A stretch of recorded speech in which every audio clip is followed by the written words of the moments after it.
Muy buenas tardes con todos. Vamos a dar inicio al webinar de hoy. Bueno, primero que nada, presentarme. Mi nombre es Mayra Herrera, soy CAM de Latinoamérica. Darles la bienvenida y gracias por estar presentes el día de hoy para escuchar este webinar implementando el sistema HACCP, las ventajas y requisitos. Este webinar forma parte de nuestro programa Ibero Mentoring, que es un espacio creado para ustedes para poder compartir conocimiento y temas relevantes a la industria de alimentos en gestión de inocuidad.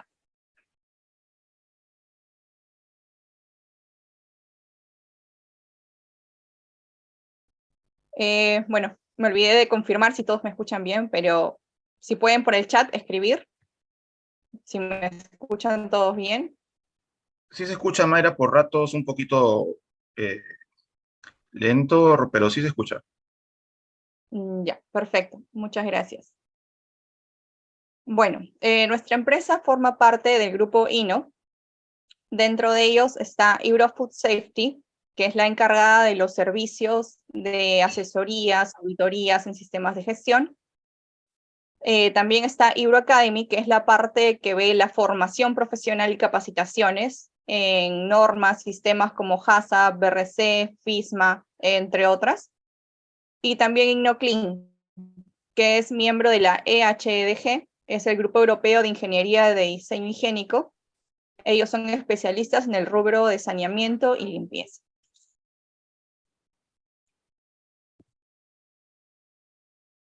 Actualmente nosotros nos encontramos en Chile, en Perú y en Ecuador, pero llegamos a toda Latinoamérica gracias a los canales digitales que nos permiten hacer, así como estas sesiones virtuales de capacitación.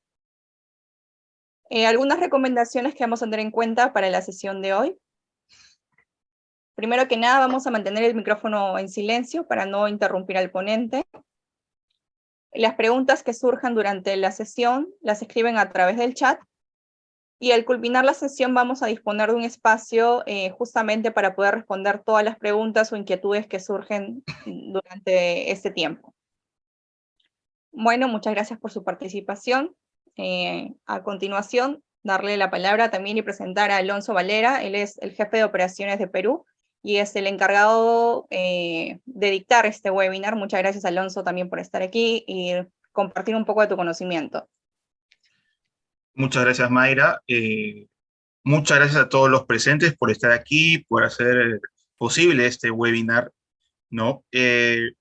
Sobre lo que corresponde al HACCP, ¿no? Al HACCP, al análisis de peligros, ¿no? Esta metodología que nos piden los clientes, las autoridades, ¿no? Y que en algunos casos lo vemos más como un costo que como una inversión, ¿no? O como algo que tenemos que hacer si es que queremos vender, ¿no? Desconociendo tal vez los beneficios propios de una herramienta o una metodología preventiva. ¿Ok? Entonces voy a compartir mi pantalla. Les agradeceré que me puedan confirmar en la ventana del chat, o Mayra, tú, por favor, si se ve.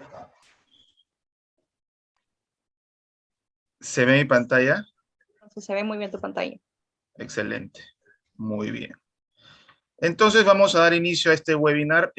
Igual, como lo comenta Mayra, pueden hacer sus consultas en la ventana del chat y al final de este webinar procederemos a responderlas. ¿Ok?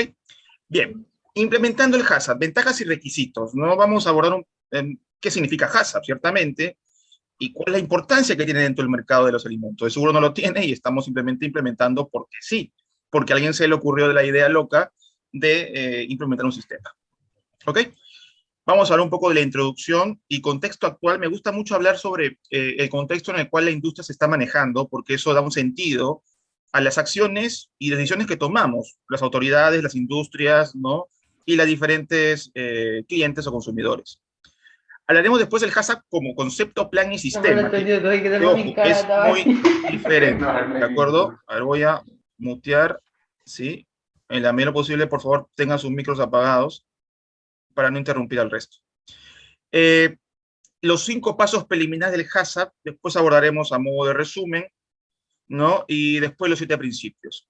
Esto es un curso de implementando HACCP, por si acaso, dado que el curso normal que nosotros dictamos es de 16 horas. Ya, sino darles a ustedes los lineamientos básicos y el por qué el HACCP tiene que tenerse, ¿no? O tiene que de alguna manera, darse dentro de una industria de alimentos. ¿De acuerdo? Y algunos errores más comunes que tenemos, que abordaremos el día de, perdón, al final de la clase. ¿Ok? Algunos errores más comunes del HACCP. Bien. Entonces, miren este arbolito que cuenta la historia del HACCP en el mundo. Entonces, todo nace de una problemática, desde una necesidad, ¿no? Entonces me voy a poner aquí, ¿no? Y nace en 1960, con los viajes espaciales y el gran problema, ¿no? Surge la iniciativa de que el hombre pueda llegar al espacio y pueda conquistar los cielos, ¿no? Pero trae una problemática. ¿Qué pasa, no? Si durante ese viaje hacia el espacio exterior, que toma mucho tiempo, una persona se enferma por consumir alimentos contaminados. Lamentablemente todavía no tenemos hospitales o clínicas o postas en el espacio, ¿no?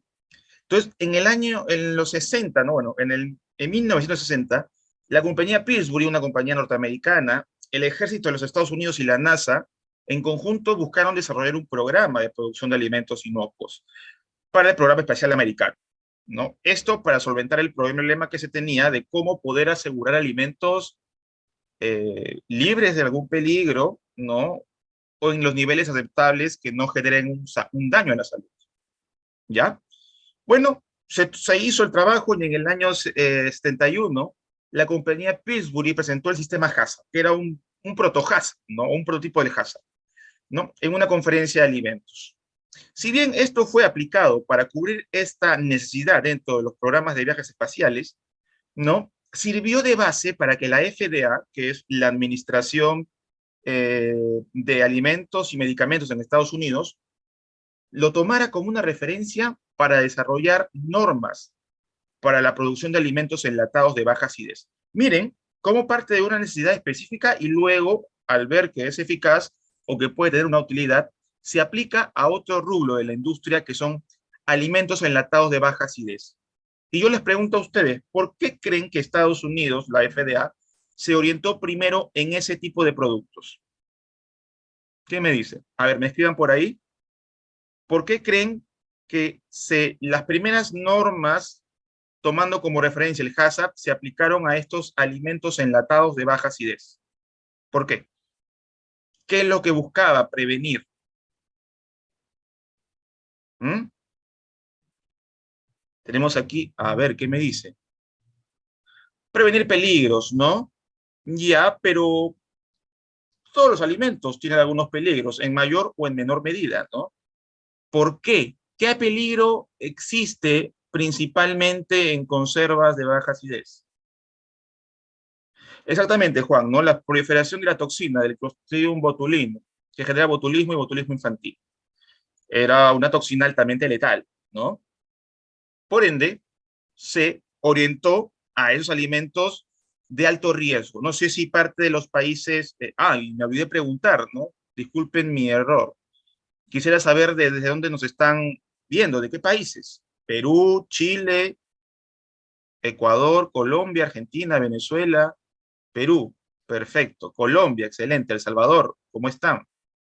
Entonces, todas las regulaciones, Chile, excelente. Ecuador, Colombia, Piura, Perú, perfecto. La mayoría de regulaciones de los países definen una lista de alimentos de alto riesgo, ¿sí? Son alimentos que tienen prioridad dentro del control legislativo o el control de la autoridad, siendo los alimentos de alto riesgo los mayores actualmente los alimentos listos para el consumo o que están destinados a poblaciones vulnerables. En ese momento, los alimentos de alto riesgo eran los enlatados, ¿de acuerdo? Porque tenían esta toxina botulínica que era altamente letal. Bien, bueno, pasa el tiempo y en el 73 la FDA decide entrenar a sus inspectores, ¿no? En la técnica del sistema HACCP, ¿no? Bueno, la compañía Pillsbury sigue trabajando y publica el primer documento ya detallado de la técnica HACCP, y eso lo toma la FDA para instruir a sus inspectores. Entonces, miren un poco la secuencia, ¿no? Se desarrollan normas para un cierto rubro y después se entrenan a los inspectores para que puedan fiscalizar o velar por el cumplimiento de la regulación. ¿De acuerdo? De ahí, en el 85, la Academia Nacional de Ciencias de los Estados Unidos de América, ¿no? Sugiere, ¿no? O recomienda el uso del HACCP en los programas de control de alimentos. Ya no es un tema específico de un rubro o un tipo de alimento, sino que es en general. En el 88, el Comité Internacional de Especificaciones Microbiológicas en los Alimentos, ¿no? Publica un libro donde sugiere el sistema HACCP como base para el control microbiológico. Y es que el HACCP, de entre los 3 peligros, a ver, ¿quién me dice cuántos peligros en los alimentos existen? ¿Cuántos tipos de peligros en los alimentos existen? A ver, ¿quién me dice? ¿Mm? ¿Cuáles son?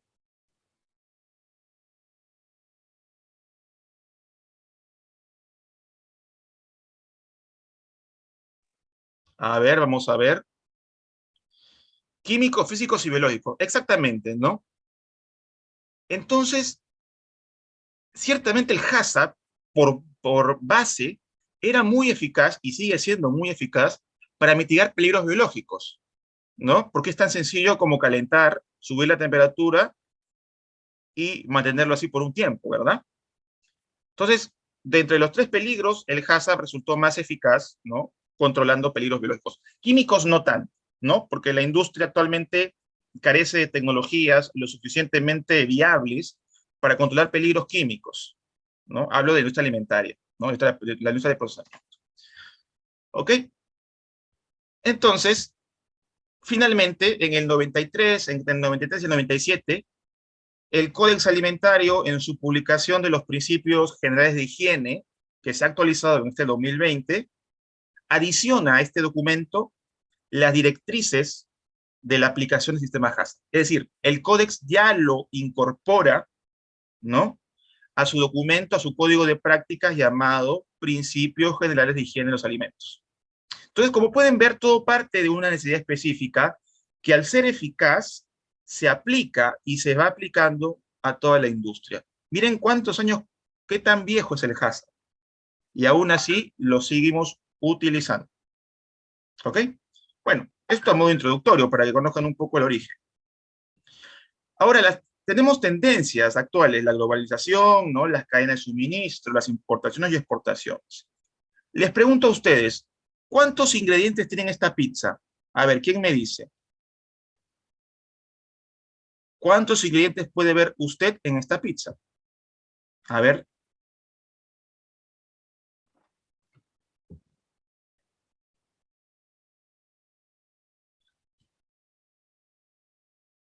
Tres ingredientes, nos comenta Durazca. ¿Cuáles son? ¿Cuáles tenemos aquí? ¿A quién le gusta la pizza? A mí me encanta, ¿eh? Muchos, nos comenta Gilda, ya. Alonso, no molestes, muchos, se acabó. La harina o la pasta, la masa de pizza, la pasta, el queso, ¿no? Tiene varios. ¿Ustedes creen o podrían suponer que todos los ingredientes vienen de un mismo proveedor o pueden venir de diferentes proveedores? Diferentes. ¿Y sería posible que el proveedor pueda venir de diferentes países? Sí, ¿verdad? Entonces, en la actualidad la industria está tan globalizada que uno puede obtener insumos y materias primas de diferentes países y comercializarlo a otros países. Sin embargo, al hacerse más extensa la cadena de suministro de alimentos, los riesgos aumentan. Por ejemplo, la salsa de tomate es uno de los primeros productos más comercializados en China, la masa de pizza en Italia, la mozzarella en Estados Unidos y la carne entre Uruguay, Brasil y Argentina. Se van de alguna manera compitiendo, ¿no? Entonces, cada uno de estos lugares donde se desarrollan estos productos o estos insumos pueden presentar peligros. No toda industria, incluso industria del mismo rubro, tienen los mismos peligros. ¿Ya? Tengo 3 proveedores de carne molida, Alonso, pero en uno utilizan paletas de madera. Es un peligro, razonablemente probable, un peligro propio de ese proveedor. ¿De acuerdo? Entonces, los peligros que pueden contaminar un alimento se encuentran en toda la cadena de abastecimiento y pueden ser diferentes, desde la producción primaria, desde el distribuidor, del procesamiento, almacenamiento y transporte, incluso del catering. ¿De acuerdo? Entonces, este contexto genera problemas en la inocuidad, ¿no? Por ejemplo, esta es la estadística que siempre he escuchado que se repiten en las capacitaciones, ¿no? Cada año, casi 1 de cada 10 personas en todo el mundo se enferma por comer alimentos contaminados, provocando más de 420.000 muertes. De esa cantidad, 125.000 son por niños menores de 5 años. La mayoría de estos casos son por enfermedades diarreicas, otro por insuficiencia renal, ¿no? Que algunos patógenos, la hepatitis, trastornos cerebrales y neurales por, no sé, toxinas paralizantes, ¿no? De algunos cefalópodos, cáncer que puede ser generado por algunos metales pesados o la muerte, ¿ya? Entonces, estas ETAs o enfermedades transmitidas por alimentos están estrechamente relacionadas con la pobreza en los países de ingresos bajos y medianos. ¿Por qué? Porque al tener menos recursos hay una menor disponibilidad para poder generar políticas de salud, para poder entrenar, capacitar y educar a los trabajadores. Y aquí aplicamos a todos nosotros. Pero también son un problema de salud pública cada vez mayor en todo el mundo. Es decir, también hay brotes de enfermedades transmitidas por alimentos en países desarrollados. ¿Y por qué, Alonso? Porque ciertamente no es tanto un problema de recursos, sino un problema de cultura, de comportamiento. ¿Ya? El aumento del comercio internacional también y las cadenas alimentarias más largas complejas aumentan el riesgo. Los alimentos que se consumen en Europa, ¿de dónde creen que los traen? Muchas veces se ha dicho que Perú es un país que exporta solo materia prima, ¿verdad? Entonces, nosotros y todos los países, independientemente del nivel socioeconómico, estamos enlazados, interrelacionados por la globalización. ¿De acuerdo? Si se da un peligro en un cierto país, en una cierta empresa, y esta empresa exporta a varios países, los brotes se pueden dar y pueden crecer a tal margen que se puede perder el control. Por ejemplo, el caso de la lecitina contaminada con salmonela, ¿no? En la empresa de chocolates en Suiza. Fue por un proveedor, uno solo, pero como este fabricante de chocolate producía para gran cantidad de países, este peligro se distribuyó en diferentes partes del mundo. ¿Ya? Y existen también otros factores como el cambio climático, ¿no? Las ciudades en crecimiento, la migración y crecimiento de las internacionales pueden transmitir, pueden llevar peligros de una zona a otra. ¿Ya? Ahora, yo les pregunto a ustedes, esta estadística, ¿no? 1 de cada 10 personas en todo el mundo se enferma. ¿Eso será exacto o no es tan exacto? ¿Quién me dice? Quien me dice tiene un súper descuento en un curso. Esta estadística, 1 de cada 10 se enferma, ¿es exacto? Podría ser un promedio de diferentes países, ¿no, Jean-Pierre? Habría que ver la data. No es exacto, porque no todo... Muy bien, Jenny, exactamente. ¿No? Acá en Perú, nuestro centro de estadísticos es todavía muy incipiente. No hay mucha trazabilidad de los datos. Hasta donde yo sé, bueno, en Chile, el RIAL ya se ha publicado, el reporte de alertas alimentarias. La otra vez fui invitado a una pequeña conferencia donde estaba Diego Varela, que era el presidente o el director de Achipia, y ella me comentaba, ¿no? Que ya estaba publicando, ¿no? El reporte de alertas alimentarias, ¿no? La cantidad de brotes que se han dado en Chile. En Perú se tiene el reporte del CDC, que rara vez o algunas veces toca el tema de brotes, pero no hay mucha data. Por tanto, el escenario es todavía peor. Puede haber más casos, ¿ya? Entonces, bueno, Alonso, ¿qué hacemos? No comemos, no nos alimentamos. Hay que trabajar eso desde un enfoque preventivo, ¿no?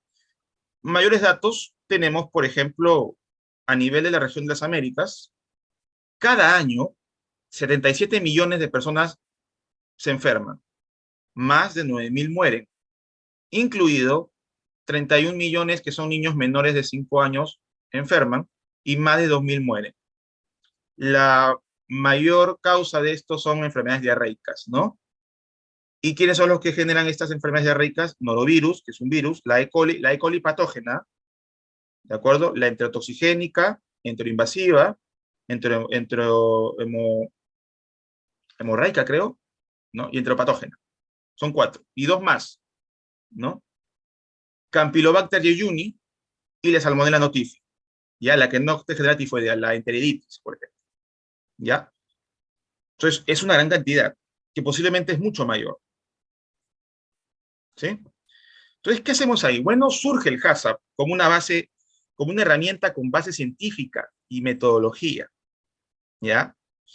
El HACCP es un enfoque sistemático o sistémico para identificar, evaluar y controlar peligros para inocuidad de alimentos. Solo para inocuidad de alimentos. Si usted quiere controlar peligros para la calidad, lo puede hacer, pero la razón por la que surge el HACCP es por un tema de inocuidad, un aspecto de inocuidad. ¿Ya? Ahí, Mayra, ¿me apoyas por favor con los micros? ¿Sí? Para poder avanzar. Eso es HACCP como concepto. ¿Ya? Como plan, es un documento escrito. Eso es el plan. Es un documento que está escrito y que se ha basado en los principios del HACCP. ¿Ya? Eso es un plan HACCP. Un documento que usted lo desarrolla con base a los principios del HACCP. Pero el sistema HACCP es el resultado de la implementación del HACCP. O sea, una cosa es conocer la metodología, otra muy distinta documentarla y otra muy distinta implementarla. ¿De acuerdo? Yo les pregunto a ustedes, en una industria, ¿cuál es el objetivo final? ¿Conocer el HACCP, documentarlo o tener el sistema? ¿Qué me dicen?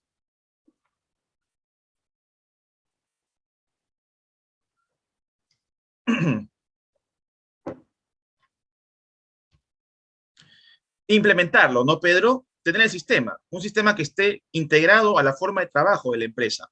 De lo contrario, nos quedamos en un documento que está tirado, guardado ahí en una gaveta, y que solo lo sacamos cuando nos vienen a auditar. Ese no es el valor del HACCP, ciertamente. ¿Ok? Yo les traigo unos casitos de la vida real, como diría un cierto programa mexicano, ¿no? En este caso, se tenía conocimiento del HACCP, se diseñó o implementó. Miren, J.M. Smucker sabía sobre el problema de salmonela de la empresa Jif, pero no le informó como le exige la ley, ¿no? Este es un caso de mantequilla de maní que fue hace unos meses en Estados Unidos, ¿no? No sé si los que están suscritos a la FDA un día recibieron como 10 notificaciones de recall de mantequilla de maní, porque el proveedor principal, que era esta empresa, ¿no? Tenía salmonela. Y se reveló en una investigación que ellos sabían, ¿ya? Que sus productos eran inseguros, que estaban contaminados con salmonela, pero no hicieron nada. ¿Qué les parece? Eso pasó en Estados Unidos, ¿no? Entonces, se tenía conocimiento, se diseñó, se implementó, posiblemente se diseñó, pero no se tenía conocimiento de para qué servía, o no estaban comprometidos, ¿ya? Y ciertamente el tema de cultura, de inocuidad de los alimentos, es un prerequisito para implementar el HACCP, ¿ya? El HACCP no se implementa o no se construye sin tener cimientos o bases. Hay que tener ciertos requisitos previos antes de implementar. ¿Ok? Posiblemente, ¿no? Posiblemente se aprobó por omisión, ¿no? O por desconocimiento total. Puede ser, ¿no? Otro casito de la vida real. Restaurante de cocina india en el centro de la investigación de Boris Ramonet. O sea, los peligros por la inocuidad no solo pasan en las industrias, también en las cocinas, en los restaurantes, ¿no? Y ciertamente no hay mucha regulación o no somos tan estrictos a veces con estas unidades de negocio. ¿De acuerdo? Entonces, aquí se tuvo conocimiento, se diseñó, se implementó. ¿Ok? Entonces, si bien no se identificaron, cuando las personas inspeccionaron, las autoridades inspeccionaron, no se identificaron empleados enfermos en el momento de la inspección, ¿de acuerdo? Sí se dieron cuenta que era por un tema más que todo de higiene y limpieza, ¿ya? Básicamente contaminación cruzada. Entonces, ¿cuál es el objetivo final? ¿Tener un plan o un sistema? Ustedes me lo han dicho, ¿no? Tener un sistema.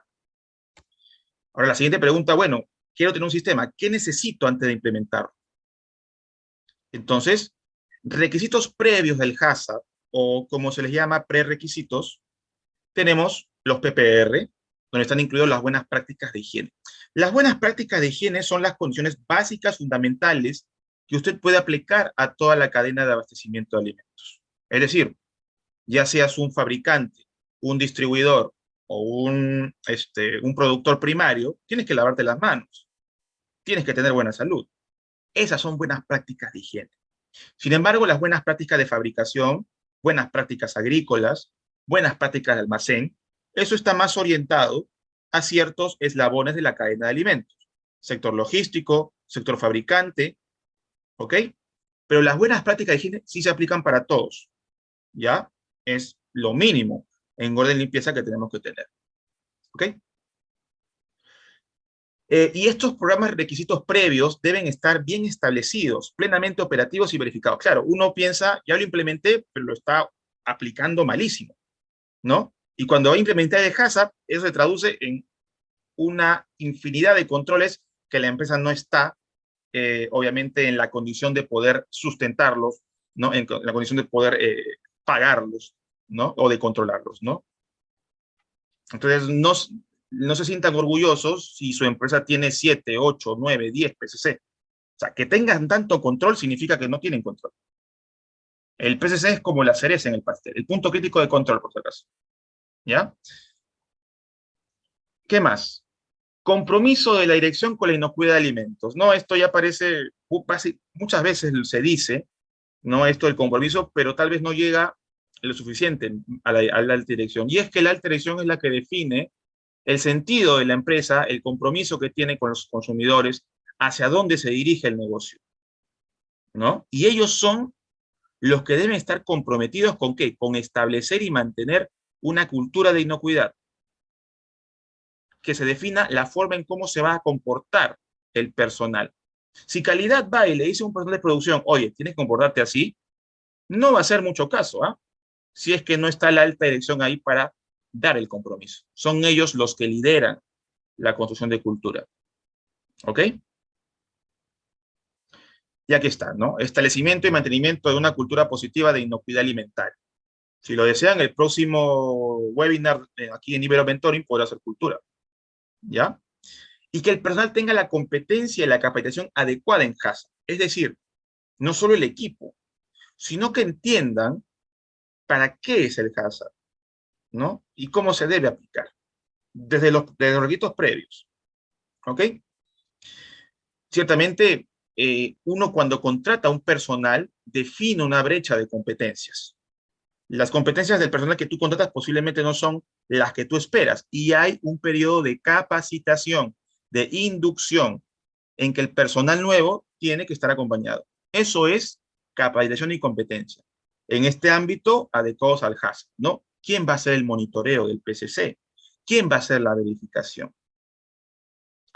Aquí tenemos algunas buenas prácticas que están definidas en el códex, ¿no? Producción primaria, establecimiento, diseño de equipos, capacitación y competencia, mantenimiento, higiene, control, información y transporte, ¿no?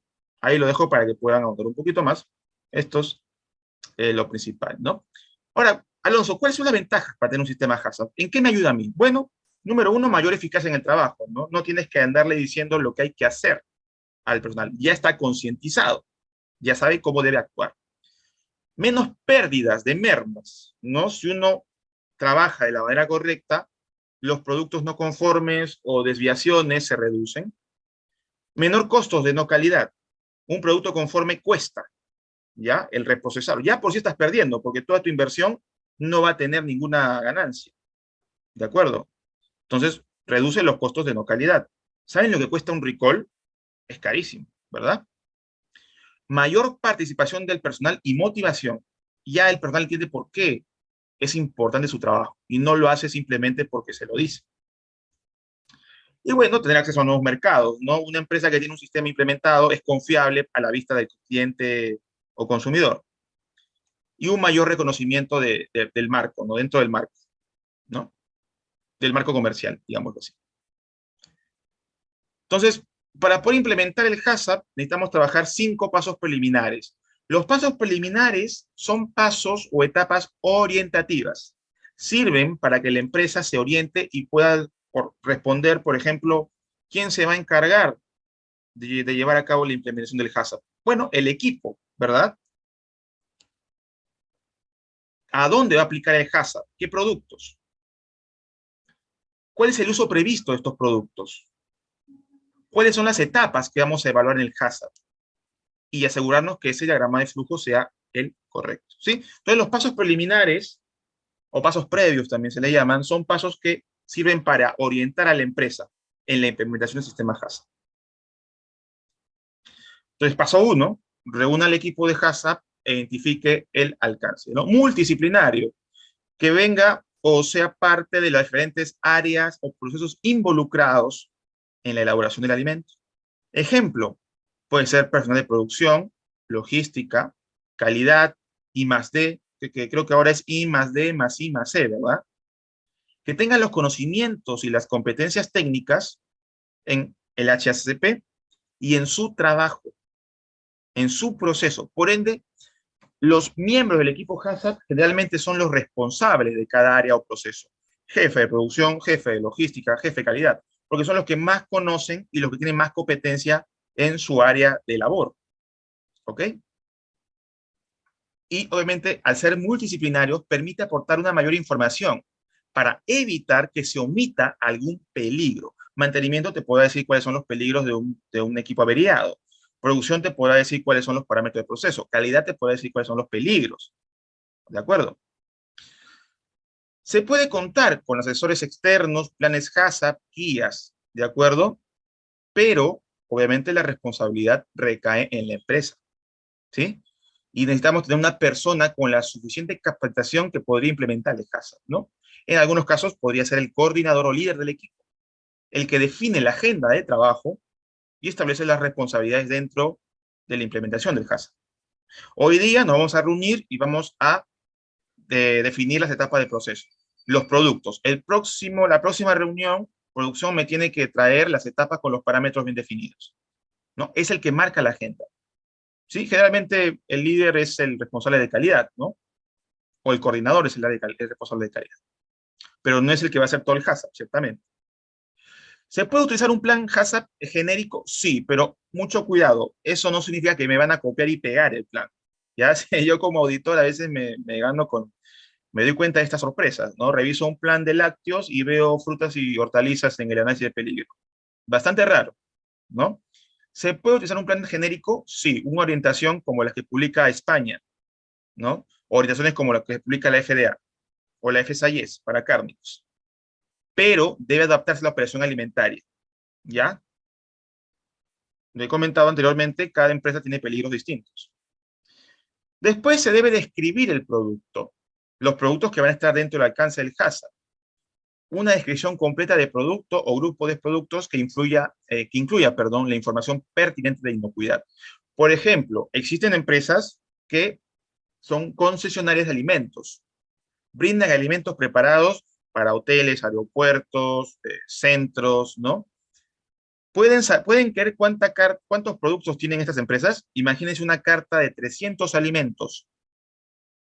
Ya, imagínense tener una ficha de producto para cada uno de estos alimentos. Entonces, el códex te permite agrupar productos con características similares, productos cocidos, cárnicos, productos fríos, hortalizas, ¿de acuerdo? Para ser mucho más adaptable y fácil de evaluar. Pero tenemos que describir estos productos con la información pertinente. Por ejemplo, si en su composición incluyen un alérgeno, ¿cuántos alérgenos actualmente A ver, ahí Pedro, por favor, escríbenos tu consulta y te respondemos al final eh, del webinar, ¿sí? Ahí Mayra nos va a apoyar con las preguntas. Bien, entonces, por ejemplo, ¿cuántos alérgenos actualmente se están controlando o se controlan a nivel latinoamericano? Jean-Pierre, según Estados Unidos son 8. Perfecto, los 8 grandes, ¿no? Según la Comunidad Europea son más. ¿Cuántos más, Jean-Pierre? O a ver, alguien que me ayude aquí. Pati, 14, exactamente, 14, ¿no? 14 alérgenos. A ver, ¿y en Estados Unidos siempre van a ser 8 o el próximo año va a haber un cambio? ¿Qué me dice?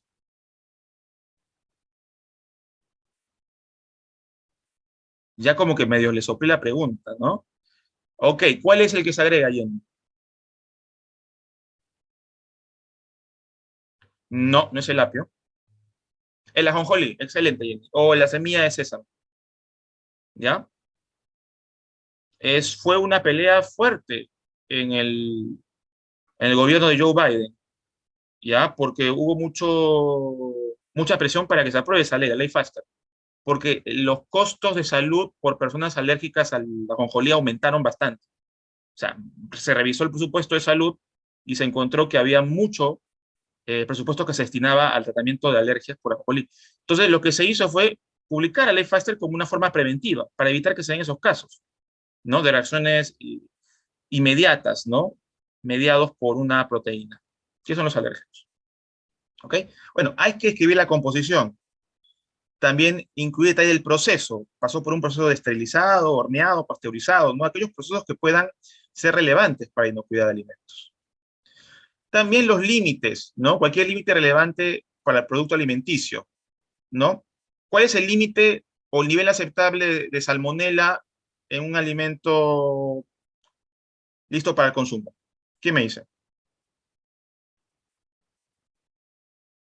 El nivel aceptable de salmonela en un alimento ready to eat. Jean-Pierre dice cero. ¿Seguro, Jean-Pierre? A ver, ¿quién da más?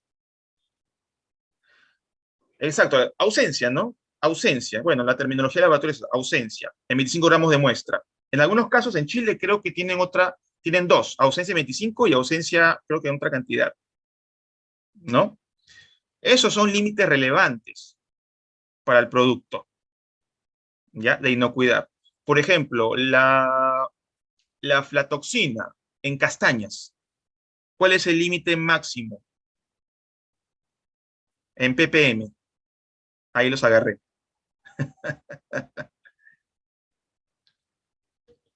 ¿Mm?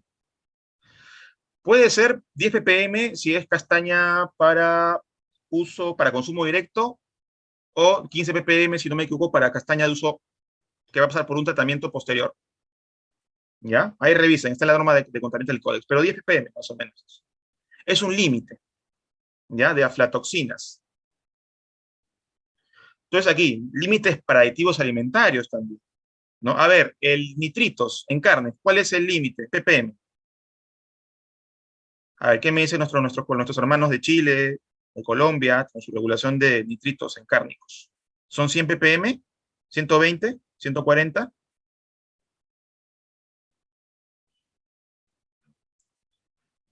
Ahí lo dejo de tarea, ¿ya?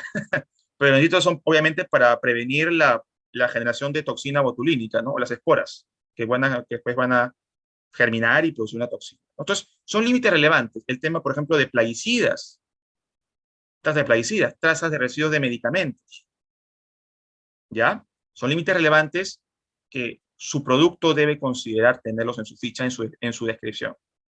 ¿Sí?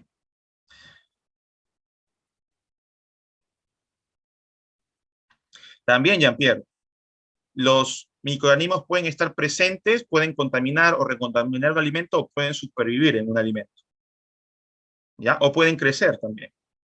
Pero no todos los alimentos, o mejor dicho, no todos los microorganismos tienen niveles aceptables de ausencia. En algunos casos pueden ser menor a 10 UFS por gramo, menor a 100 UFS por gramo. Va a depender de la matriz alimentaria, del tipo de alimento, ¿ya? Pero los microorganismos pueden estar presentes en la materia prima, pueden contaminar o recontaminarse, pueden supervivir a una etapa y también pueden crecer dentro del alimento por un mal almacenamiento, hasta llegar a niveles inaceptables, ¿ya?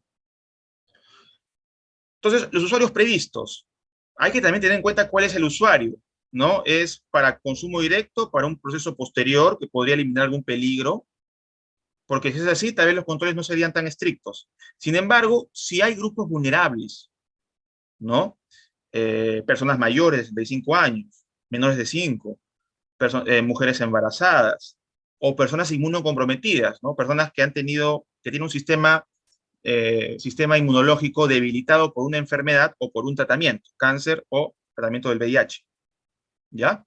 También sería necesario mejorar los procesos. Y el uso previsto puede estar indicado por las autoridades, ¿sí? ¿Entienden lo que es el uso previsto, verdad? El uso previsto o uso esperado de consumo, ¿verdad?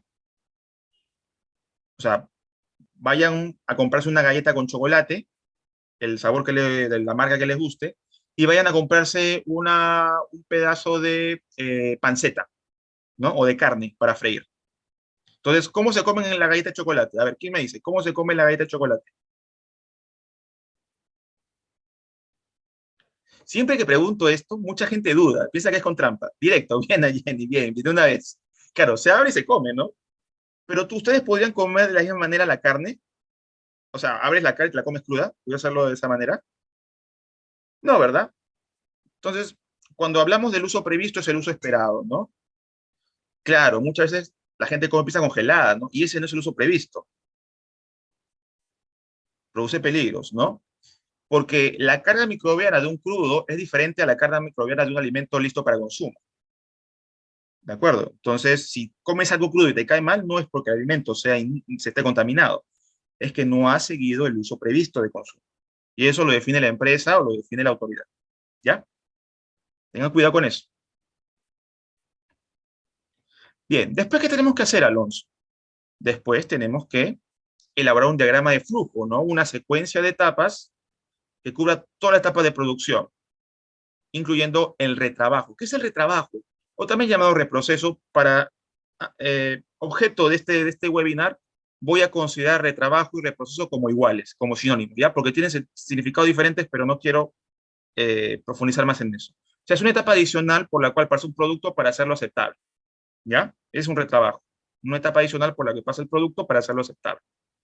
Entonces, el diagrama de flujo tiene que detallar todas las etapas, desde la recepción, el acondicionado, el desinfectado, el almacenado, el despacho, etc.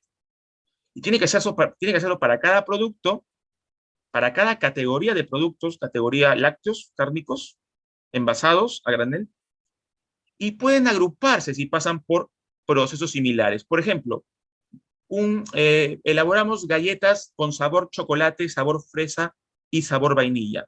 ¿Será necesario tener un diagrama de flujo para cada uno de ellos? ¿O podemos agruparlo en uno solo? ¿Qué me dicen?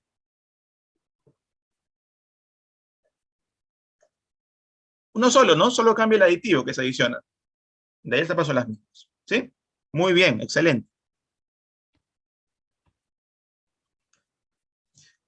Y también las operaciones que son complejas se pueden dividir en módulos más pequeños y manejables, desarrollando múltiples diagramas de flujo que se vinculan entre sí. O sea, esto es lo opuesto, ¿no? Si tenemos productos similares, agrupar diagrama de flujo. Si las operaciones son muy complejas, dividirlo. Por ejemplo, una operación que es muy compleja es la elaboración de cerveza. Estuve la otra vez hablando con Heineken, y el diagrama de flujo de cerveza es bien complejo. Entonces, para hacerlo más fácil, más práctico, se divide, se parte el diagrama, ¿ya? Otro caso que yo pude ver cuando elaboraba panela orgánica, las operaciones las hacían en dos establecimientos distintos. Entonces, no tenía sentido tener un diagrama de flujo que involucraba los dos establecimientos. Entonces, una parte del diagrama de flujo se queda en el primero y la otra en el segundo, ¿no? Entonces, son, digamos así, directrices que ustedes pueden aplicar. Lo importante es que el HACCP sea comprensible para ustedes y para los que lo van a implementar y operar, ¿ya? Y el diagrama de flujo es importante porque debe utilizarse para realizar el análisis de peligros, ¿sí? Por ello debe ser claro, preciso y detallado, ¿no? Y puede contar con información de soporte. También, Juan, ¿no? Para fin de auditoría. A veces el auditor no conoce muy bien las operaciones. Ciertamente ustedes son los que saben más el know-how de la empresa, más que el auditor. Por tanto, si ustedes lo entienden muy bien, deben poder explicarle al auditor, ¿ya? También un ex jefe mío, allá en Santiago, me decía que hay que darle papita para la guagua, ¿no? O sea, todo bien masticadito, bien entendible, ¿ya? Para que no se levante ninguna duda. Muy bien. Entonces, los diagramas de flujo también deben incluir, pero no limitarse a la secuencia de las etapas, dónde ingresan las materias primas, ingredientes, materiales de empaque, productos intermedios, ¿no? Cualquier proceso externalizado. A veces el envasado lo hacen en otro lado o maquila una etapa del proceso. Y cuando corresponde a reelaboraciones y reciclados, ¿no? Es decir, una merma va a ser tratada para derivarla, no sé, a que sea un alimento para animal de granja, un feed o un pienso. También debe estar incluido porque eso pueden presentar un peligro para el proceso principal. ¿Sí? Y también dónde se liberan o eliminan productos finales, intermedios, desechos y subproductos. Por ejemplo, a ver, uno está elaborando aceite esencial de un tipo de fruta. ¿Qué subproductos podemos hacer ahí? O sea, la fruta, elaboramos un aceite esencial. ¿Qué otro subproducto podríamos generar de esa línea de proceso? A ver, ¿qué me dice? ¿Mm? Néctar. Muy bien, Jean-Pierre. Néctar. ¿Ya? Perfecto. Eso también debe estar detallado en el diagrama de flujo. ¿Ok? Bueno, después que se elabora el diagrama de flujo, tenemos que confirmar, o sea, tenemos que confirmar que lo que hemos diseñado realmente es lo que se está haciendo. Una realidad muy grande es que cuando vamos a planta a ver lo que está haciendo, nos encontramos con muchas diferencias. Realmente la empresa no hace o trabaja según lo que se ha diseñado en el diagrama de flujo. Existen los cuellos de botella, los tiempos muertos, o alguna práctica que producción se le ocurrió por ahí y que no lo detalló en el diagrama de flujo. ¿Ok? Entonces hay que confirmar que las actividades son adecuadas, ¿no? Y si es necesario modificarlas, ¿sí? La confirmación del diagrama de flujo tiene que realizarse por una persona o personas con conocimiento suficiente en la operación. Y esos son los pasos preliminares, pasos previos, pasos orientativos. Hasta aquí, ¿alguna pregunta, duda, consulta? Creo que no, ¿verdad? Cualquier pregunta, duda o consulta, por favor, vayan apuntándolo en el chat, ¿sí? Y ahí Mayra, ¿estás conmigo, Mayra, o ya te fuiste? ¿O ya te quedaste dormida? Ahí Mayra nos va a apoyar. Soy Alonso. Estoy a Ahí, preguntas, no te preocupes. listo, ahí con las preguntas. Vamos con los principios, ¿ya? Estos son los principios del HACCP. Entonces tenemos, número uno, realizar el análisis de peligro e identificar las medidas de control. Lo que hay que hacer aquí es identificar todos los peligros que pueden ocurrir en cada etapa en materia prima, determinar el riesgo, probabilidad por severidad y establecer medidas de control. Para ello, después de eso, tenemos que identificar cuáles son esos peligros que tienen un alto riesgo o que son significativos y determinar cuáles son los puntos críticos de control. Ojo, punto crítico de control es una etapa, no es un peligro ni es otra cosa. El PCC es una etapa en donde es indispensable implementar esta medida para mitigar un riesgo. ¿Ya? El PCC no es un peligro, es una etapa. Después de eso tenemos que establecer límites críticos. Supongamos que usted está elaborando jugo y ha determinado que la pasteurización es un PCC. Pregunta, ¿cuál sería el límite crítico para una pasteurización? Es decir, el límite crítico es aquel criterio que permite determinar si el alimento, tu jugo, es aceptable o inaceptable.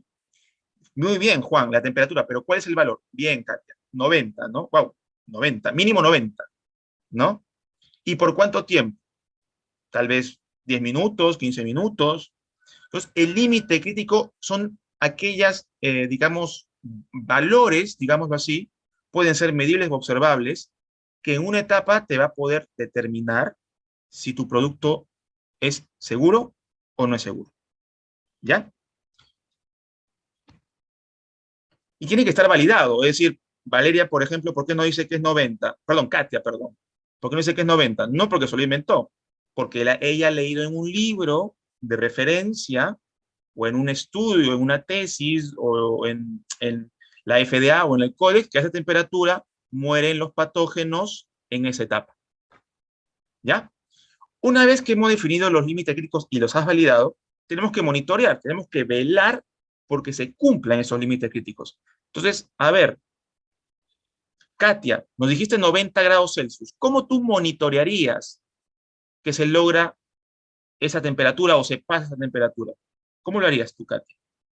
Estás haciendo tu jugo en tu clase de tecnología de alimentos o tecnología de bebidas. ¿Cómo tú monitoreas la temperatura aquí? O los demás, a ver, participen. Un termómetro, cuidado Enrique que no sean de mercurio, ¿ah? Porque si se rompe ya contaminaste el alimento. Muy bien, ¿no? ¿Cada cuánto tiempo, no? Hay que definir el qué se va a monitorear, el quién lo va a hacer, el cómo, el cuándo y el dónde. Y el quién, colegas, es lo más importante. ¿Quién lo va a monitorear? Es lo más importante. ¿Ya? Así que capaciten bien a su personal. Bien, después tenemos que establecer acciones correctivas, porque el sistema lo desarrollamos las personas, y las personas no somos robots, ¿verdad? Nos podemos equivocar. Tenemos que validar el plan, o sea, corroborar que lo que vamos a implementar va a ser eficaz, y luego verificar, ¿ya? Existe una duda existencial a veces y confusión, ¿no? Entre la diferencia entre validación y verificación. La validación se da antes de implementar, ¿ya? Por ejemplo, a ver, ¿quién tiene carro aquí? A ver, alguien que tenga carro o caña, como dicen en mi país.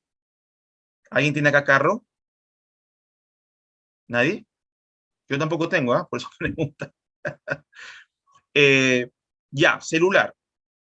¿No? Todos tenemos un móvil, ¿verdad? Un celular. Pregunta, cuando ustedes fueron a comprar su celular, ¿fueron directo a comprarlo sin saber? ¿O qué hicieron primero? ¿Mm? Cuando ustedes fueron a comprar su celular, ¿fueron directo a comprarlo o qué hicieron primero? ¿A ojos cerrados compraron un celular?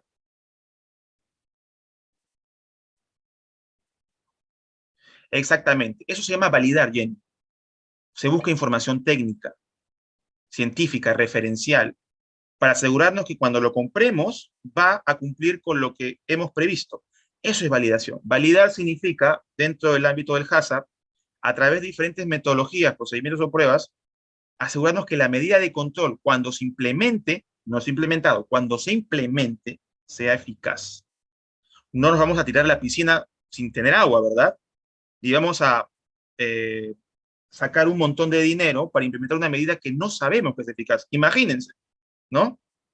Y verificar es que una vez que se ha implementado y durante la ejecución corroboramos que está funcionando adecuadamente. Eso es verificación, ¿ya?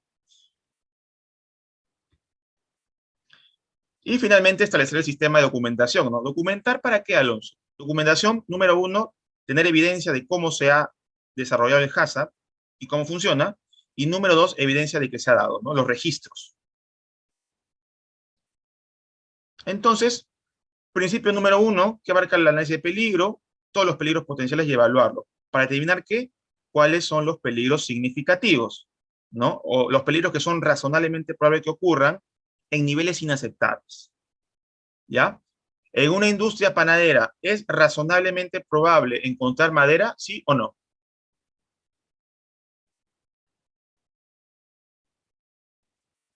En una industria de panificación, ¿es razonablemente probable encontrar madera en contacto con alimento, sí o no? Sí. En la industria vitivinícola, ¿es razonablemente probable encontrar madera en contacto con el vino? ¿No, Dubrasca? ¿Y los barriles? Ya no voy a invitar vino entonces, ¿ah? Tenía guardado ahí una botella de vino para ustedes. Entonces, lo primero es identificar los peligros razonablemente probables que dañan la salud de la persona. O sea, no pongan, por ejemplo, aerobios mesófilos o coliformes. Esos no son peligros, esos no causan daño. Deben poner los peligros que sí causan daño. ¿Qué es un peligro por concepto? Un peligro es un agente biológico, químico, físico presente en el alimento o la condición en la que esté que puede causar daño. ¿Un aerobio puede causar daño? No, es un indicador de monitoreo ambiental. Un coliforme, indicador de higiene. Oye, Alonso, pero puede ser un indicador de patógenos. Bueno, entonces pon el patógeno, no pongas el indicador. ¿De acuerdo? Entonces, lo primero que hay que hacer es en cada etapa identificar los peligros razonablemente probables, que pueden ser propios de la industria, propios de la empresa. Y después evaluar la probabilidad y severidad para determinar si son significativos o no. ¿Sí? Entonces, enumerar los peligros, identifica dónde es razonablemente probable que ocurran estos peligros en cada etapa, en cada materia prima, y evalúas para ver cuáles son significativos. ¿Ok? Entonces, por ejemplo, ¿cómo podemos detallar un peligro en una etapa? Bueno, hay que ser específicos, ¿no? Metal de cuchillas rotas por un desgaste por la etapa de cortado, ¿no? Es decir, una cuchilla, una cortadora de embutidos, ¿no? Por el uso se desgasta y puede haber una migración de un peligro físico. ¿Por qué? Porque hubo un desgaste en el equipo, ¿sí? Se puede hacer un análisis simplificado. ¿Qué quiere decir esto? Que, no puedo, que si podemos optar por detallar un peligro, pero de modo biológico, ¿no? Peligro biológico, o peligro químico, o peligro físico.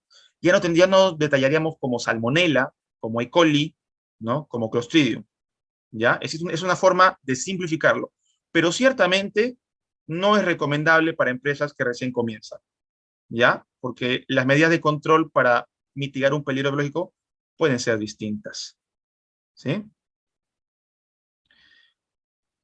Después tenemos que contar con documentos orientativos. Se debe tener documentos de orientación, por ejemplo, del sector o de las autoridades competentes, ¿no? Manuales, guías, orientaciones, ¿ya? Y hay que considerar en lo posible lo siguiente, ¿no? Primero, si los peligros están asociados con la producción, por ejemplo, eh, el diagrama de flujo, ¿no? La recepción, el almacenamiento, la cocción o el procesamiento de un tipo de alimento. A ver, ¿quién sabe de papas fritas? Hay un peligro químico que se genera en la cocción o la fritura de una papa frita. ¿Qué peligro químico es? Acrilamidas, exactamente, claro. ¿Ya? ¿Ese peligro estará presente en otros tipos de alimentos? Posiblemente no. Generalmente se da en productos que tienen altos niveles de almidón, ¿no? Y que se hornean o procesan a temperaturas por encima de 120 y a una baja humedad. ¿Ya? Entonces, eso se llama procesamiento de tipo de alimento. Hay peligros que se pueden dar en el procesamiento. En la industria de embotellado en vidrio, ¿cuál sería el peligro ahí? ¿Mm? Que es un peligro que siempre está presente en las embotelladoras de vidrio. Ruptura, no durasca siempre, es parte del know-how de la empresa. Siempre va a haber un margen de botellas rotas. No va a haber nunca menos. Por eso se adecua el proceso para tener equipos de detección. ¿Ya? Muy bien. Ese es uno. También podemos considerar la probabilidad de que se produzcan peligros en ausencia de un control adicional, ¿no? Puede ser de que solo trabajamos con buenas prácticas. También podemos considerar la probabilidad y gravedad de los efectos. Esta es la más usada, ¿no? La matriz de probabilidad con gravedad. Considerar también los niveles aceptables en los peligros de alimentos, ¿no? Ausencia de salmonela, menos de 10 UFS de estáfilo. La naturaleza de instalación y el equipo. Por ejemplo, en una empresa que es netamente artesanal o manual, ¿no? Posiblemente los peligros biológicos sean mayores. En una empresa automatizada, cerrada, posiblemente los peligros químicos o físicos sean mayores. Entonces también pueden estar presentes en mayor o menor medida. Pueden ser más o menos probables que se den. ¿Ok? O la supervivencia o multiplicación de microorganismos patógenos. El envasado aséptico del jugo después de un tratamiento térmico podría ser un PCC, porque puede haber una recontaminación ahí y que crezca a niveles inaceptables. O la producción o persistencia de alimentos, perdón, en los alimentos de toxinas. Por ejemplo, la histamina. ¿En qué productos o alimentos se ve más? ¿Mm? ¿Qué me dice? Y si me dicen a qué temperatura se comienza a generar, se ganaron un aplauso de mi parte. Pescados, ¿no? Por una interrupción en la cadena de frío, generación de histamina. Es la descarboxilación de la histidina, ¿no? Por medio de una enzima histidina descarboxilasa. Y es un tóxico. Y eso está muy regulado en Estados Unidos, Europa, y lo regula también el SANIPES. ¿Ya? El uso previsto, bueno, el tema de población vulnerable o lo usen incorrectamente el producto y condiciones que conducen a lo anterior, ¿no? Cualquier condición. Entonces, al momento de analizar el peligro, ustedes deben determinar estos elementos. Y eso se va a traducir en una matriz de probabilidad y severidad, ¿no? Como pueden ver aquí. Esta es la norma chilena 2861, ¿no? Entonces, ustedes cruzan probabilidad con severidad y determinan un nivel de significancia. Exacto, Juan, es una toxina aminobiógena, ¿no? Entonces, si no es significativo, lo puedes trabajar como buenas prácticas de higiene previsto. Si es significativo, hay un análisis que hay que hacer, que es la determinación de PCC, ¿ya? También con el análisis de peligro tenemos que identificar qué medidas de control tenemos para mitigar ese peligro. Tendremos buenas prácticas de higiene, tendremos controles de proceso, ¿ya? Deben poner aquí la medida de control que tienen, no la que van a crear, no la que van a inventar, la que tienen actualmente, ¿ya? ¿Qué pasa con los peligros que son significativos, Alonso? Pasan a este punto. Tenemos que evaluar que las etapas en donde están estos peligros son o no son puntos críticos de control. ¿Ok? Entonces, debería considerar cuáles medidas de control disponibles en el principio 1 debería aplicarse en un PCC. ¿Ya? O sea, cuáles medidas que tenemos puede llegar a ser un PCC. El control aquí es esencial. Los PCC son etapas en donde el control es esencial, no deseable, ¿ya? Es esencial. Si no controlamos esto, se nos va el producto al consumidor, ¿de acuerdo? Entonces, las medidas de control en los puntos críticos deberían dar como resultado un nivel aceptable. Aquí, disculpen el error, es PCC, ¿ya? No PPC. Sí, Jean-Pierre, la pasteurización rápida es 72 grados Celsius de 10 a 15 segundos y la lenta es de 65 más o menos por 30 minutos. ¿Ya? Es pasteurización rápida y lenta. Entonces, para un peligro puede haber más de una medida de control, ¿no? Por ejemplo, la cocción elimina patógenos formadores de esporas y el enfriamiento evita germinación de esporas. O un PCC puede controlar más de un peligro. La cocción para eliminar varios patógenos vegetativos, ¿no? Donde está la salmonela, el campylobacter, ¿no? O sea, elimina diferentes peligros, ¿no? Pero con una sola medida de control que es la cocción.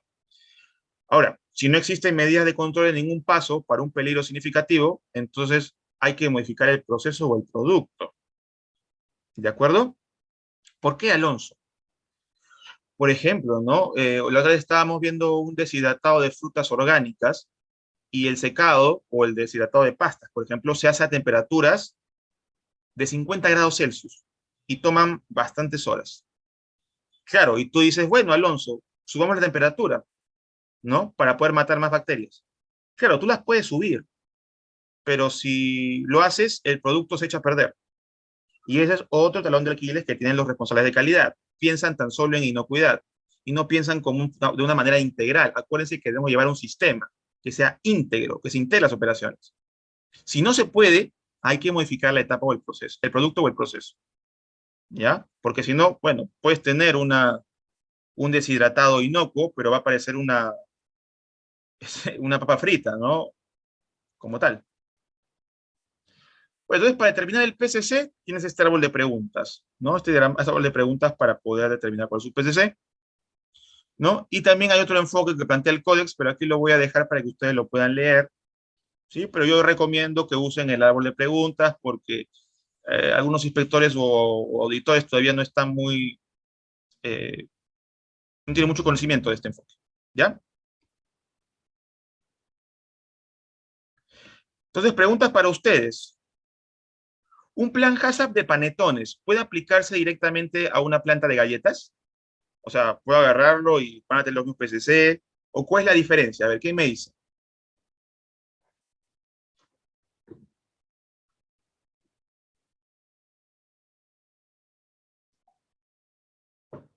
Ya, pero ¿cuál es la diferencia? Claro, Katia, hasta 90 máximo, ¿no? Pero ¿qué pasa si el producto no aguanta 90 grados? Ahí hay un problema, ¿verdad? Los ingredientes. ¿Ya?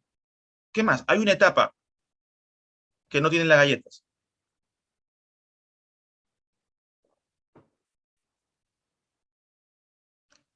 Levadura, no la fermentación, ciertamente. ¿Sí? La fermentación. Hacer panetón es complicado, ¿ya? Y las temperaturas también son distintas, los aditivos son distintos, ¿no? Muy bien. Galleta sabor vainilla. Ay, perdón, discúlpeme. Galletas sabor vainilla, chocolate y fresa. ¿Requieren flujo distinto? Bueno, esto creo que ya lo dije, ¿no? No es necesario. Evaluar un peligro como solamente peligro biológico, ¿es suficiente? ¿Qué me dicen?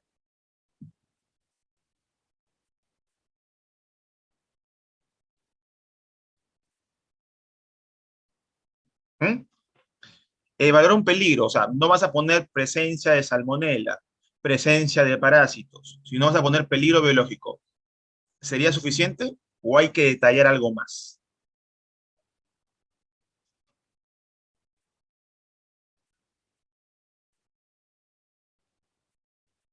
Hay que detallar la fuente, ¿no? Y tener idea, claridad de cuántos peligros biológicos estoy agrupando en esa categoría, ¿ok?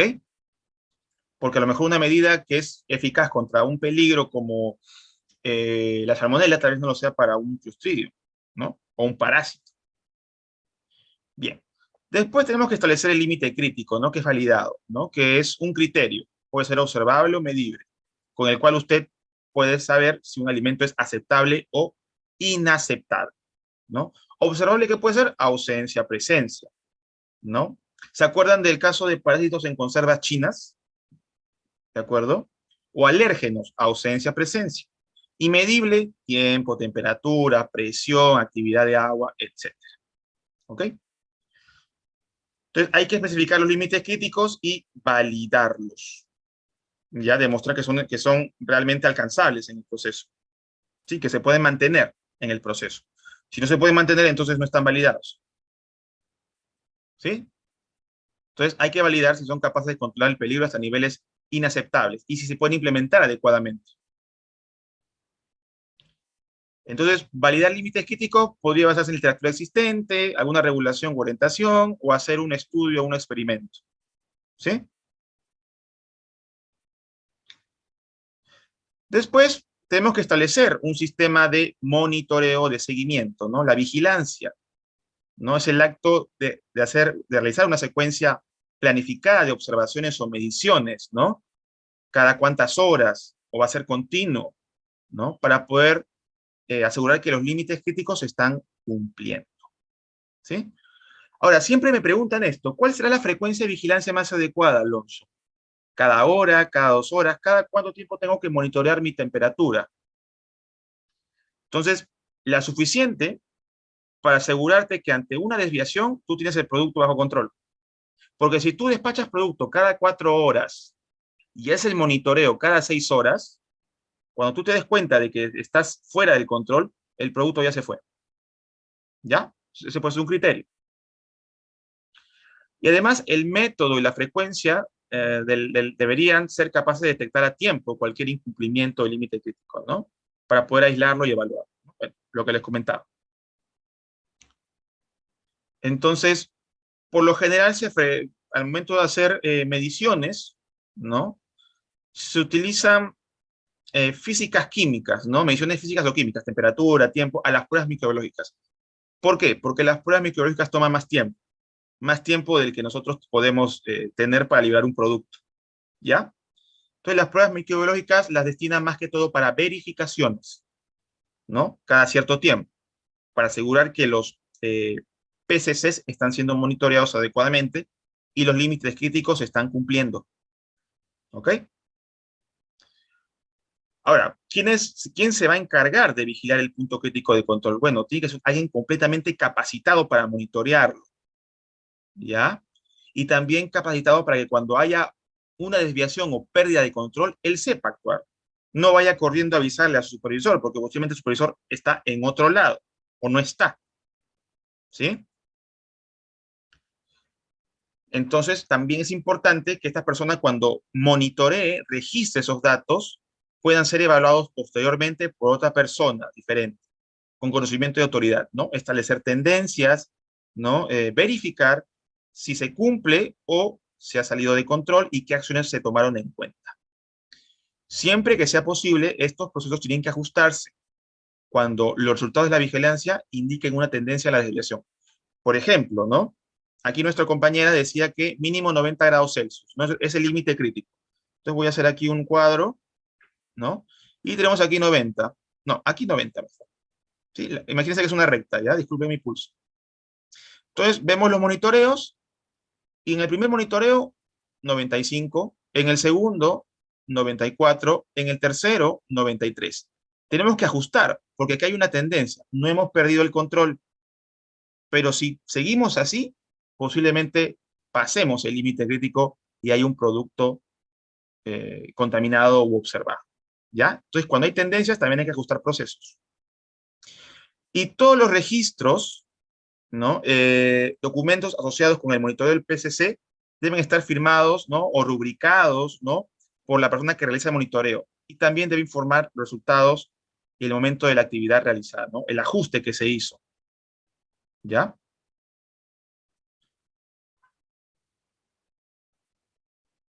Muy bien. Debemos establecer también acciones correctivas, ¿no? Que son acciones para evitar o reducir la probabilidad que vuelva a ocurrir una no conformidad, una pérdida de control. ¿De acuerdo?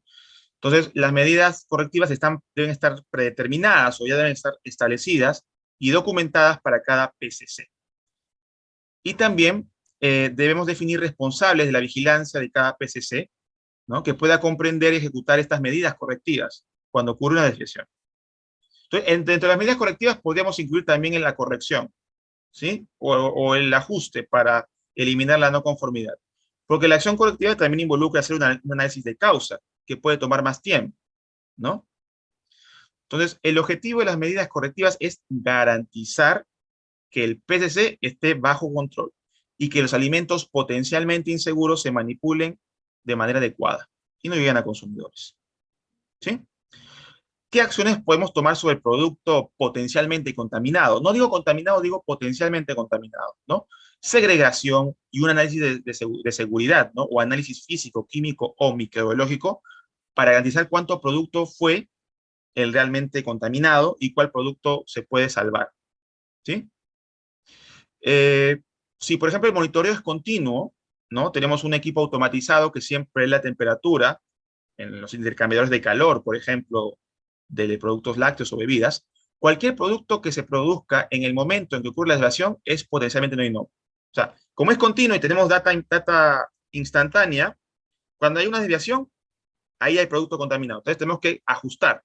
Y en ese, digamos, en ese tiempo, lapso de tiempo en el que se hizo el ajuste, este producto tiene que estar separado.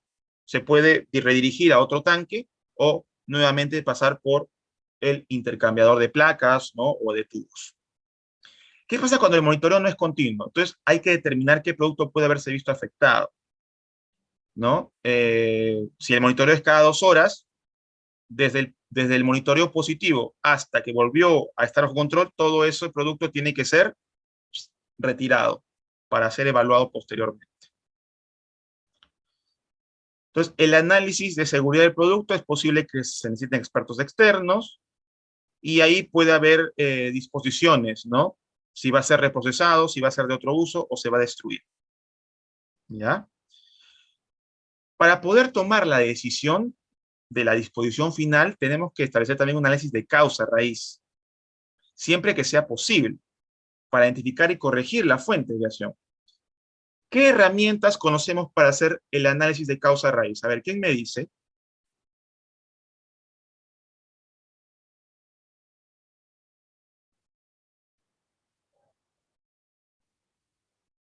¿Mm?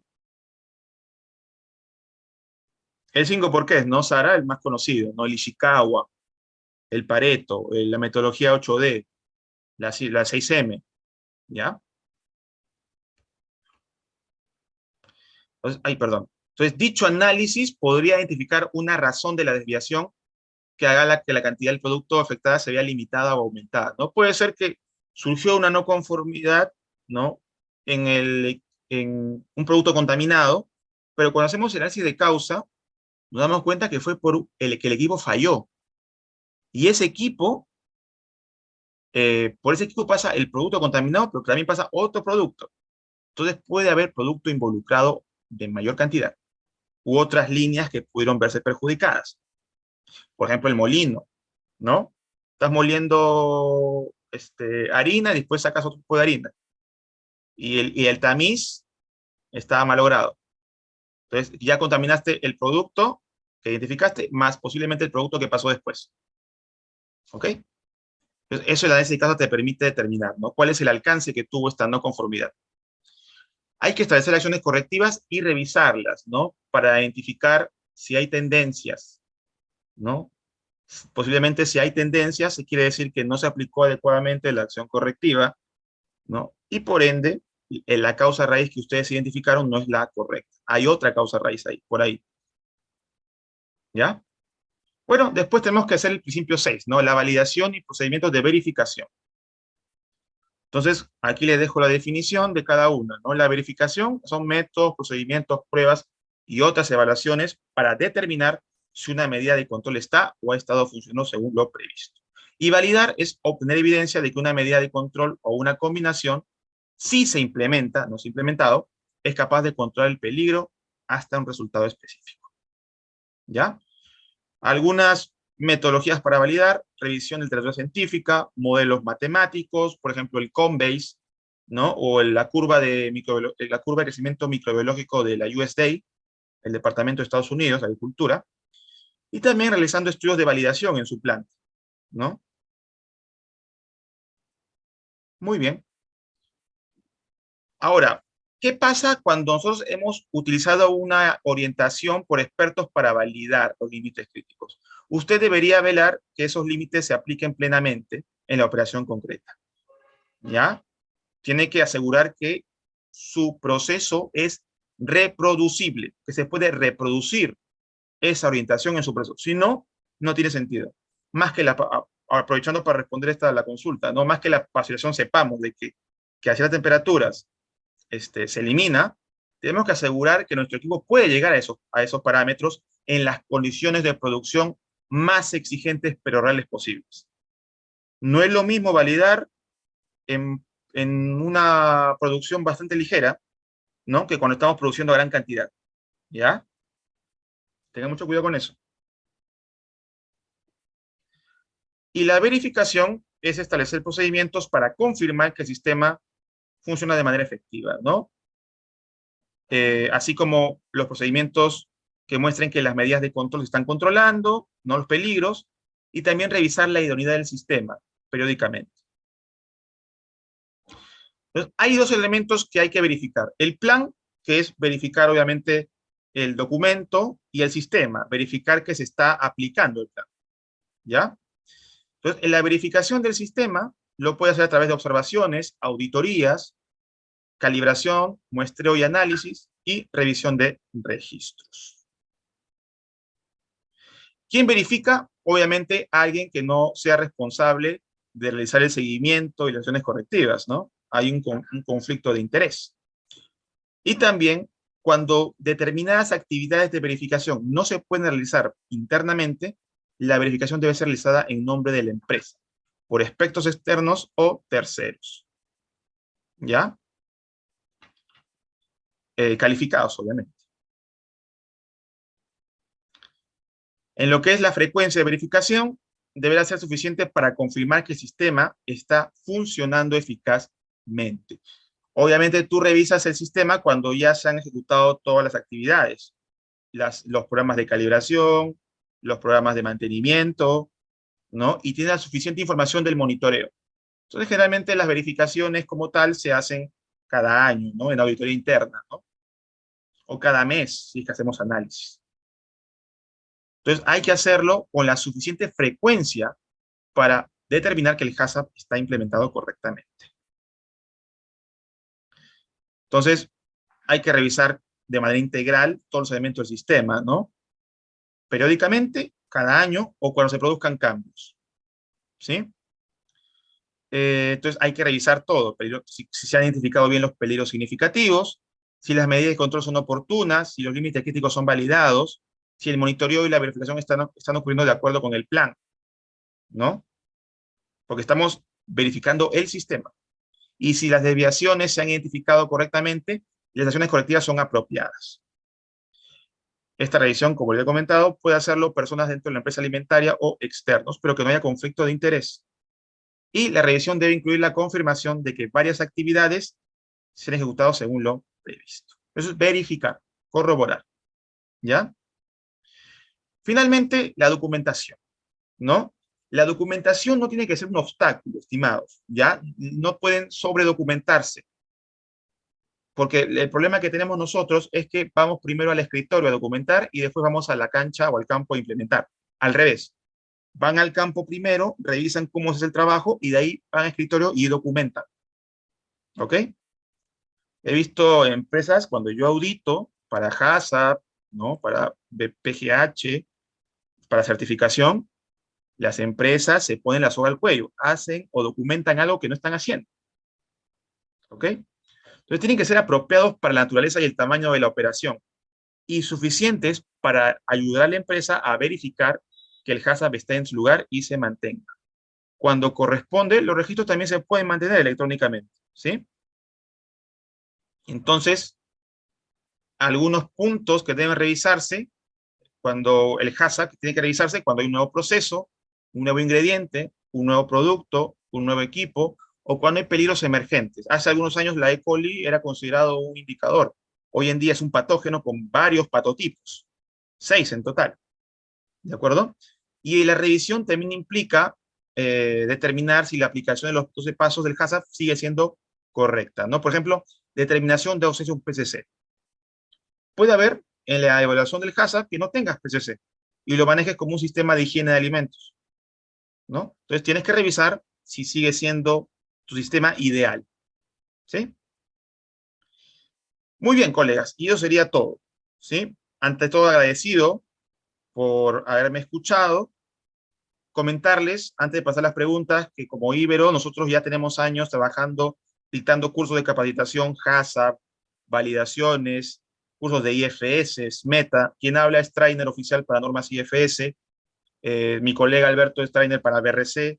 Tenemos también otro ponente para FCC y otros para Food Defense y Food Fraud. Entonces, los invitamos a todos a seguirnos en nuestras redes, como Ibero Food Safety, InnoClean, ¿no? En nuestro canal de YouTube y en nuestros blogs, donde publicamos, ¿no? Información bastante interesante e importante de la industria alimentaria. Entonces, sin más que decir, paso contigo, Mayra. No sé si hay consultas, preguntas, o se me quedaron dormidos, de seguro.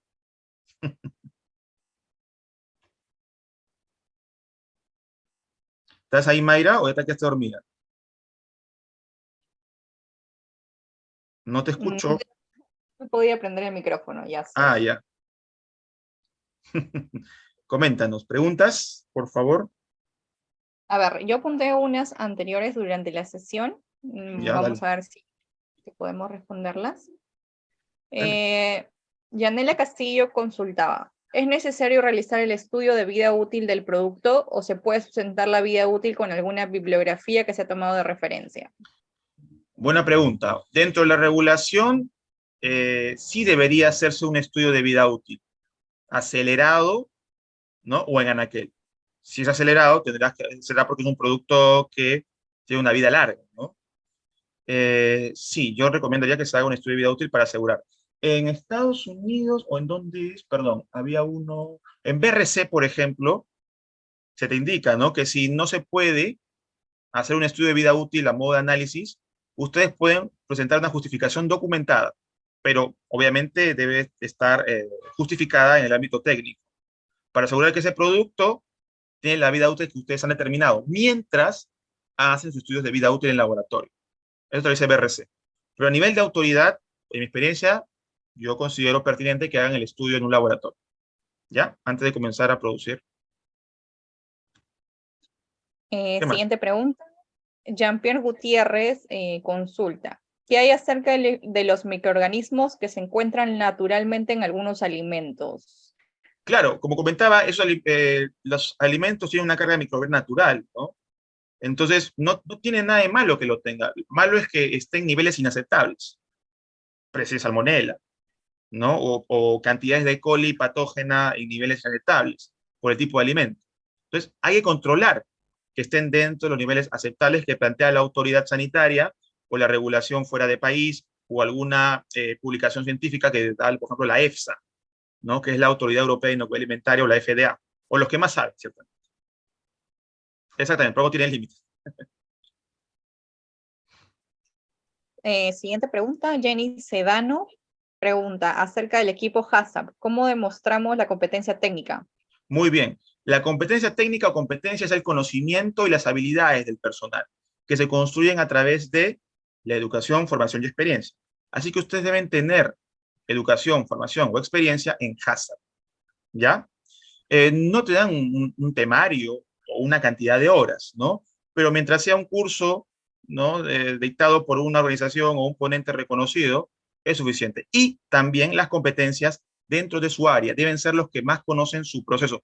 Por eso, generalmente los miembros del equipo o son los responsables del proceso, o en otros casos también los operadores con mayor experiencia. ¿Ok? ¿Qué más? No tengo más preguntas. No sé si de repente los participantes tengan alguna consulta que deseen realizar a través del chat. Bueno, a ver. Jenny, un segundo, por favor. Jenny Sedano nos escribe, ¿el E. coli, así descrito, es considerado patógeno o se debe especificar con la palabra patógeno? Si es la regulación de Perú, E. coli como tal es un indicador de higiene. En la resolución está descrito ahí las categorías, ¿ya? Y E. coli no es considerado patógeno, es un indicador de higiene. Las que son consideradas patógenas son la Entero E. coli toxigénica, la Entero E. coli patógena, la hemorrágica, la heteroinvasiva, y dos más, la adherente y la difusiva, creo. Son patógenas, esos son patotipos, pero las demás no, son indicadores. ¿Qué más? Luego nos consulta Katia Gaspar, la norma vigente sigue siendo la RM número 449-2006 del MINSA. Esa es la de, si no me equivoco, criterios microbiológicos o es la de superficies. A ver, voy a rebuscar acá. 446. Ah, no, esa es la de Hazard, creo. Es 449. Sí, es Es 449. Sí, sigue siendo la misma. 449. Sí. Está un poquito viejita. Pero yo recomiendo que se apoyen bastante también en los principios generales de higiene del Códex, ya que está en su revisión ya 2020. Sí, aquí lo voy a poner. Es gratuito y está en español.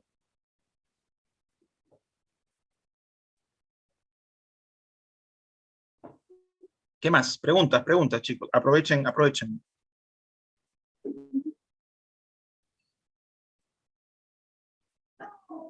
Creo que me he explicado muy Creo que bien. eso iba a decir. A ver, nos acaba de escribir Jenny Sedano. ¿Qué información tiene usted sobre considerar a las pseudomonas aeruginosas como peligro en agua? Tendría que revisar los criterios microbiológicos para el agua, ¿no? Bueno, Pseudomonas aeruginosa creo que es un microorganismo gran negativo, no es porulado, ¿no? Que está muy relacionado a productos cárnicos con alta actividad de agua. Así que en el agua sí podría haber Pseudomonas aeruginosa como un microorganismo, podría ser, ¿no? Ahora, habría que revisar qué tan grave es. Habría que revisar, por ejemplo, el BBB de la FDA 2013, segunda, 2013 creo, sí, 2013 segunda versión, ¿ya? Ahí está. El Bad Book Book se le llama. Ahí está la pseudomona y los alimentos que pueden estar relacionados. Yo he encontrado cárnicos, productos pesqueros, posiblemente el agua también esté.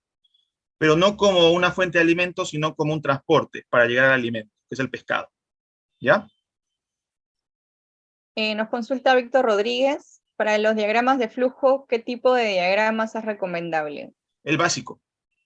Puedes utilizar el básico de cuadrados y flechas, o puedes añadir un cuadro de decisiones o preguntas, ¿no? Requiere un proceso adicional si que quieres agrupar varios productos, ¿no?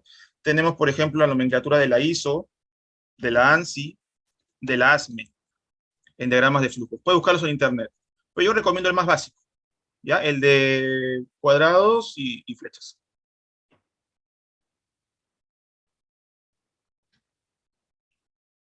Creo que no hay más consultas, Alonso. Tu ponencia ha estado bastante clara y creo que ha resuelto la mayoría de dudas que pueden haber tenido porque Qué bueno, ya se culminaron al menos. perfecto. Eh, Entonces, dale. no, te iba a agradecer más bien porque hayas compartido tu conocimiento y tiempo para poder explicarnos un poco del sistema HACCP, que es un tema bastante importante y Ujú, ahora se está dando bastante también énfasis en ello. ujú. Acaban de escribirnos una preguntita. Dale, dale. Yasminka, ¿cuánto tiempo debemos tener implementado el HACCP para poder certificarse? Mínimo 3 meses por registros. ¿Sí? Tener data para que cuando te puedan auditar sepas que estás monitoreando, has verificado tu producción. Yo pues, supongo que mínimo 3 meses. No, FDA plantea 90 días de registro, si no me equivoco. 90 registros, perdón, 90 registros, que podían ser 3 meses, ¿no? A un registro por día. Luego Jessica Karina nos pregunta, en base a tu experiencia, ¿cómo mejoras las actitudes de los operarios? Mejorando la alta dirección primero. Si mejoran los jefes, los operadores lo van a mejorar también. Obviamente van a haber personas que no van a aguantar, no van a querer, bueno, no se va, bueno, que se vayan, ¿ya? Pero operadores que no quieren trabajar en esos alimentos, que vayan a otro lado. Pero ¿cómo se mejora el comportamiento? Comenzando por uno mismo, como responsable, como gerente, como jefe. Jenny Sedano nos consulta, en el HACCP también sugieren registrar el uso potencialmente no previsto o mal uso. ¿Cómo se Sí, interpreta eso? por ejemplo, a ver, Mayra, ¿tú has tomado refresco de gelatina alguna vez? Sí, Ese es un uso no previsto, porque la gelatina se cuaja y se come en el refrigerador. Ahora, habría que pensar si eso tuvo un... Yo también lo consumí. Habría que pensar si eso hay un riesgo de inocuidad. Entonces, el equipo tiene que definir cuál es el uso previsto y el uso no previsto. Por ejemplo, consumir masa cruda de helados o masa cruda de pizza. Es un uso no previsto que puede ser potencialmente no inocuo. Entonces, ¿cómo podemos abordar eso? Solo consumir cocinado. Una declaración en la etiqueta. ¿Ya?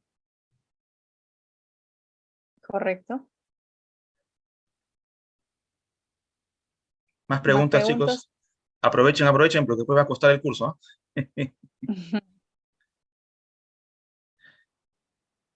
Creo que no hay más.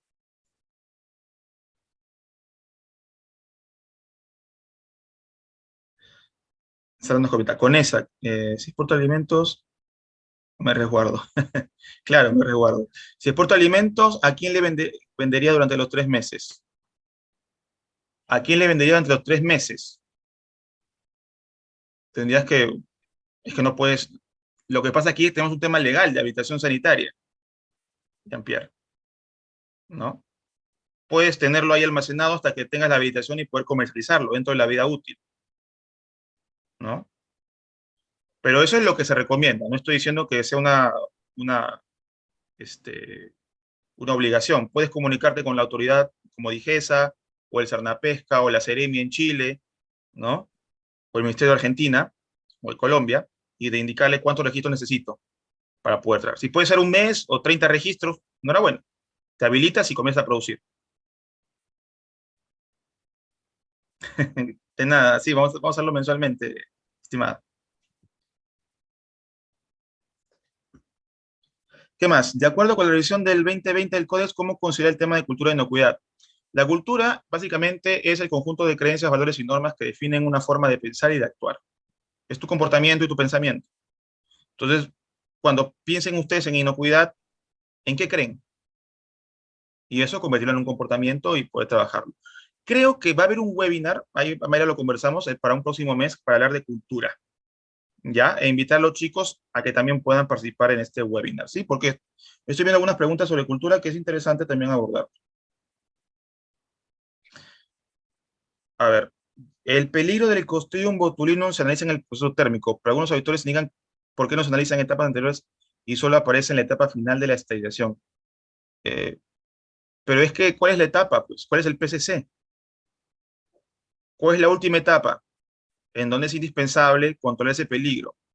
Por definición, es la esterilización, porque antes, perdón, porque después ya se va el producto, ¿verdad? Eso es el concepto. PCC, etapa donde es indispensable, necesario establecer una medida de control. El mismo árbol de preguntas te dice, ¿hay una etapa posterior? No. Entonces, la esterilización es la última etapa, por tanto, ahí se debe aplicar.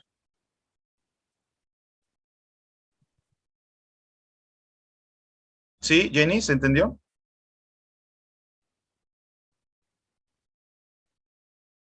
Así es. De baja acidez, porque de alta acidez no crece el esporo ahí. No creas, ¿ah? Tal vez sí, tal vez no. Va a depender de cuánta presión mete Estados Unidos. ¿Ya? Posiblemente sí, quién sabe.